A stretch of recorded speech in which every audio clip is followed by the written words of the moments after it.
सत्ता में अब आपको ट्रंप की बेचैनी और गुस्से का मीटर भी दिखाते हैं जो फुल स्पीड पर दौड़ रहा है। अमेरिका, इजराइल और ईरान की जंग कब खत्म होगी इसके संकेत नजर नहीं आते हैं, लेकिन इसके बाद जो जंग शुरू होगी वो और ज्यादा खतरनाक हो सकती है।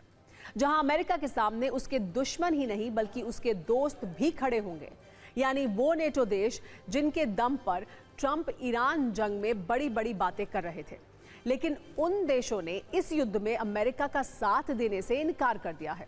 और ये ट्रंप पर बड़ा कूटनीतिक आघात है, जिसके बाद नेटो में गदर तय है। इस बात का संकेत ट्रंप का सबसे नया बयान है, जिसमें गुस्से और बौखलाहट की मात्रा ज्यादा है, जिसके बाद ये मायने निकाले जा रहे हैं कि अमेरिका नेटो से बाहर भी हो सकता है।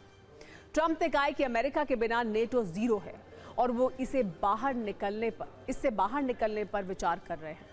ट्रंप ने नेटो को कागजी शेर बताया है और ये कहा है कि रूस के राष्ट्रपति व्लादिमीर पुतिन भी यही मानते हैं।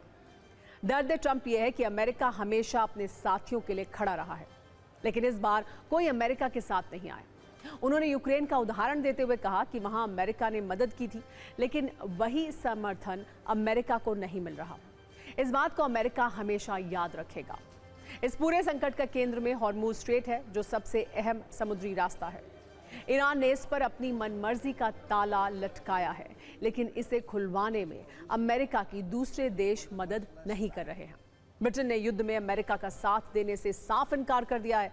फ्रांस ने भी अमेरिका के सैन्य विमानों को अपने एयर स्पेस से निकलने नहीं दिया है। इसके अलावा स्पेन ने एयर स्पेस में यूएस विमानों को घुसने की अनुमति नहीं दी। इटली ने भी सिसिली बेस पर यूएस बॉम्बर्स को उतरने नहीं दिया। अमेरिका लगातार इन देशों से मदद मांगता रहा, लेकिन सारे मित्र देश अमेरिकी विमान को नो एंट्री का बोर्ड दिखाते रहे। इसीलिए नेटो के कई देशों ने जंग से अपनी उचित दूरी बना ली है। नेटो देशों का कहना है कि ईरान पर हमले से पहले हमसे चर्चा नहीं की गई। न युद्ध के टारगेट का पता है, न अंत का, इसलिए इसमें शामिल नहीं होंगे। ईरान पर अमेरिका की ये कार्रवाई यूएन के चार्टर से बाहर है और ईरान पर यह हमला पूरी तरह अंतर्राष्ट्रीय कानून का उल्लंघन है। इसके बाद जब ट्रंप ने नेटो देशों से हॉर्मुज स्ट्रेट पर मदद मांगी तो उन्हें क्या जवाब मिला, वो भी देखिए।